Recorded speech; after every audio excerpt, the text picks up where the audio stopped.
So our next presenter has presented before and actually has updates, and we love when this happens. Please welcome Wellpepper. Hi. I'm Ann Weiler. I'm the CEO and co-founder of Wellpepper. I am a UW grad, but not this UW. This is a story today I want to tell you. It's a story about people. And why I'm here is a story about people. This is my mom. She's the inspiration for Wellpepper. My mom contracted a rare autoimmune disease, and she spent 6 months in the hospital. When she was discharged, she was sent home with no instructions and over a month for a follow-on visit. And my family, we were confused, we were afraid, and as somebody who's spent her career in technology and communication software, I was pretty frustrated at this lack of communication and this lack of continuity of care. So I called my friend Mike, and together we built Wellpepper. And the problem that we're solving is we are replacing all of the confusing and conflicting and things that you leave behind, these paper-based instructions that you get when you go to a health system or when you're discharged from the hospital, with actionable applications that patients can use to get remote support and they can understand things. And I'm going to tell you the story today of Wellpepper and where we are through people. So I want to tell you about the people that use Wellpepper, and I want to tell you about the people that build Wellpepper.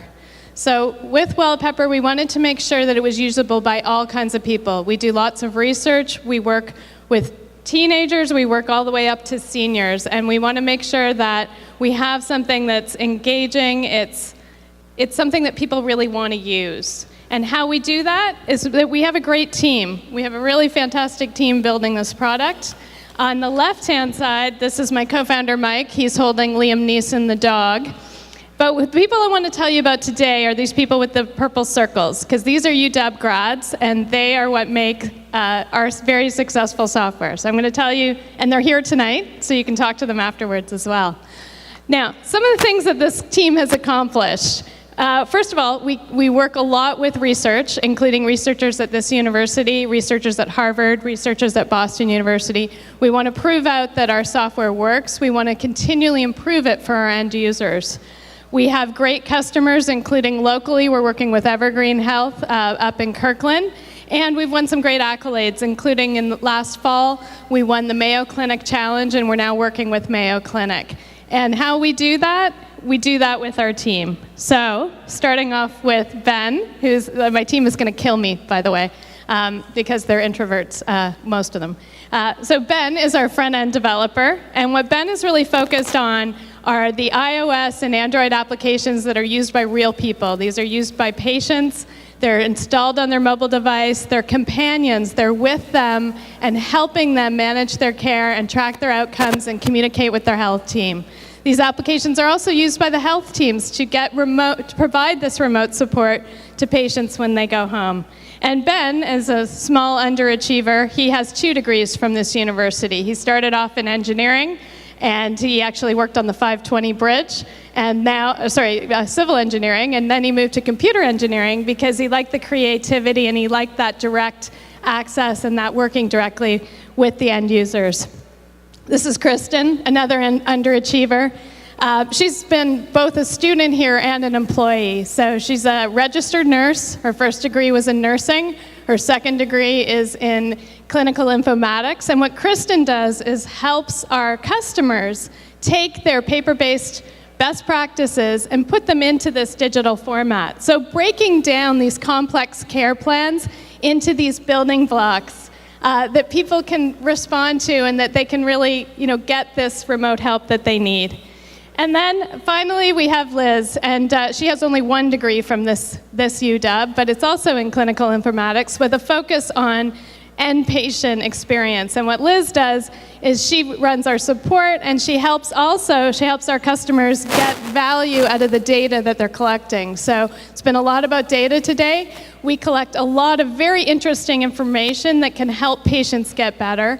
And we have proven that we can help patients get better. We've got clinical validation from Boston University that shows improved outcomes for people using our software.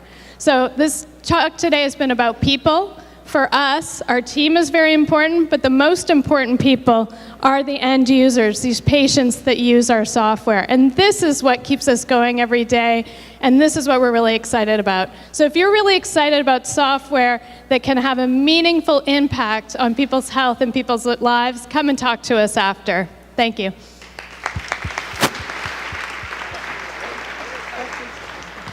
Questions? No questions? Ah, yes, in the blue plaid. So the question was, can you use this in primary care? You can. We find that most of our customers right now are actually large health systems, and that is because they are the ones who are more quickly moving to a new payment model, which is called value-based payments. And it means that they get paid based on the patient outcomes rather than the number of procedures. So they're really looking for solutions where they can lower costs and improve patient outcomes outside the clinic. I think eventually, if you think about primary care, they're a little bit like small businesses. And I think eventually we'll end up there as well, but we're finding that the traction with the larger health systems right now. Yeah.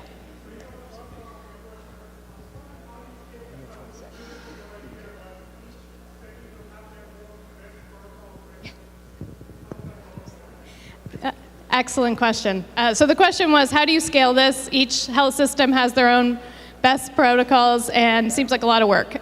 There is work. Health systems put a lot of effort into their technology, so they're used to something that does require some implementation.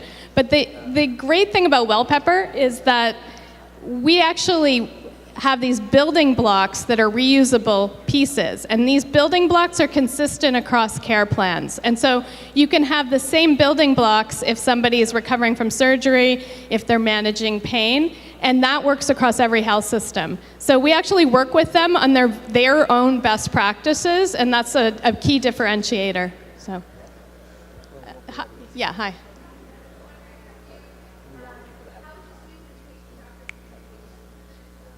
Yeah, so the question was, how is this used in patient-doctor communication?